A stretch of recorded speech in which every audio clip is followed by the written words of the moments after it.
ছাত্ররা আন্দোলন সংগ্রাম করেছিল, লক্ষ্য করেছেন? সব মিডিয়া নিউজ করা শুরু করেছে। ভূমি উপদেষ্টার বাসভবন ঘেরাও কর্মসূচি ঘোষণা। 2 দাবিতে জাতীয় প্রেস ক্লাবের সামনে মুক্তিযোদ্ধা পরিবার ও বস্তিবাসীদের সমাবেশ। তথ্য ও ভিডিও চিত্র নিয়ে রিপোর্ট করছেন সাগর চৌধুরী ভোলা। সরকার যদি আগামী 4 সেপ্টেম্বরের মধ্যে আমাদের এই দাবি 2 দফা মেনে না নেয়, তাহলে আমাদের প্রেস ক্লাব প্রাঙ্গণে চলমান যে কর্মসূচি, অবস্থান কর্মসূচি চলছে, এই অবস্থান কর্মসূচির পাশাপাশি 7 সেপ্টেম্বর রবিবার সকাল 11টায় ভূমি উপদেষ্টা উত্তর সিটি কর্পোরেশনের প্রশাসনের বাসভবন ঘেরাও কর্মসূচি পালিত করব। ধারাবাহিক কর্মসূচির অংশ হিসেবে 2 দফা দাবিতে জাতীয় প্রেস ক্লাবের সামনে মুক্তিযোদ্ধা পরিবার ও বস্তিবাসীরা সমাবেশ পালন করেছে। আজ বৃহস্পতিবার সকালে জাতীয় প্রেস ক্লাবের সামনে এ সমাবেশ অনুষ্ঠিত হয়। উক্ত সমাবেশে সংহতি প্রকাশ করে বিভিন্ন রাজনৈতিক দল, এ সময় বাংলাদেশ গণমুক্তি পার্টির আহ্বায়ক MA আলিম সরকার এবং জাতীয় দুর্নীতি বিরোধী সমন্বয়ক কমিটির মহাসচিব সরওয়ার ওয়াদুদ চৌধুরী সহ আরো অনেকেই বক্তব্য রাখেন। এ সময় শহীদ মুক্তিযোদ্ধা পরিবারের নাতনি অ্যাডভোকেট নুরতাজ আরা ঐশী সহ শত শত বস্তিবাসী উপস্থিত ছিলেন।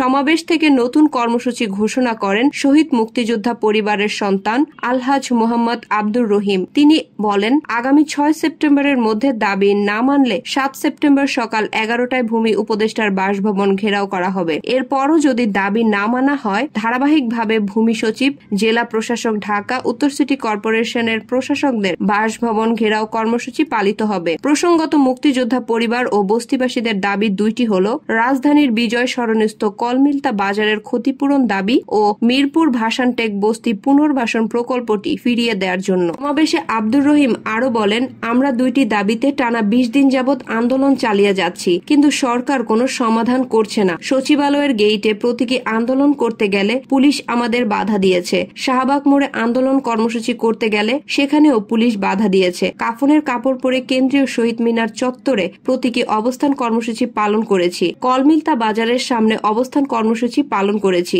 আজ জাতীয় প্রেস ক্লাবের সামনে সমাবেশ পালন করলাম। এরপরও সরকারের টনক নড়ছে না। আমরা স্পষ্ট করে বলে দিতে চাই, আমাদের দাবি আদায় না হওয়া পর্যন্ত আমরা ঘরে ফিরে যাব না। আমাদের কোনো ক্ষতি হলে এর সকল দায় সরকারকেই নিতে হবে। অবিলম্বে আমাদের দাবি না মেনে নিলে কঠোর কর্মসূচি দিতে বাধ্য হব। তিনি আরো বলেন, বিগত স্বৈরাচার সরকারের কাছে বারবার দাবি 2টির সমাধান চেয়েও সমাধান পায়নি। 1 বছর অতিবাহিত হলেও অন্তর্বর্তীকালীন সরকার এখন পর্যন্ত আমাদের দাবি মেনে নিচ্ছে না, যা অত্যন্ত দুঃখজনক। উল্টো পুলিশ দিয়ে আমাদের আন্দোলন দমানোর চেষ্টা করছে। আমাদের আন্দোলনে বাধা দিয়ে আন্দোলন থামানো যাবে না, বরং এতে আমাদের আন্দোলন আরো বেগবান হবে। যত বাধাই দেয়া হোক না কেন, আমাদের আন্দোলন চলবেই। আমাদের দাবি পূরণ না হওয়া পর্যন্ত আমরা রাজপথেই থাকব, প্রয়োজনে জীবন দেব, তবু রাজপথ থেকে পিছপা হব না।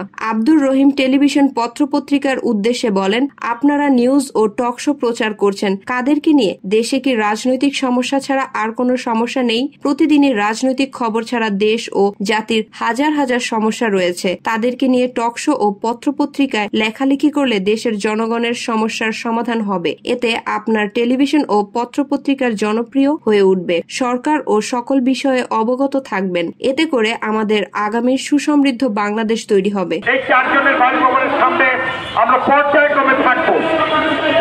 আমরা রাত্রে ওখানেই থাকবো, আমরা দিনে ওখানেই থাকবো। আমরা ওনার বাড়ির সামনে প্রস্রাব করবো, পায়খানা করবো, থুতু দেব, আমরা ঝাড়ু মিছিল করবো, আমাদের যা আছে তাই করবো।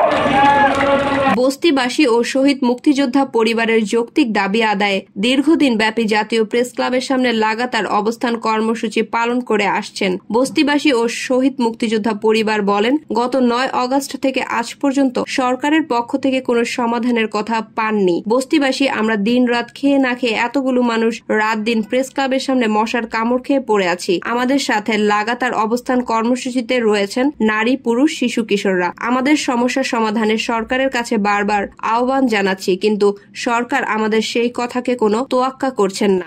কণ্ঠ মালি আহমেদ পায়েল, মাতৃভাষা টেলিভিশন, জাতীয় প্রেস ক্লাব, ঢাকা।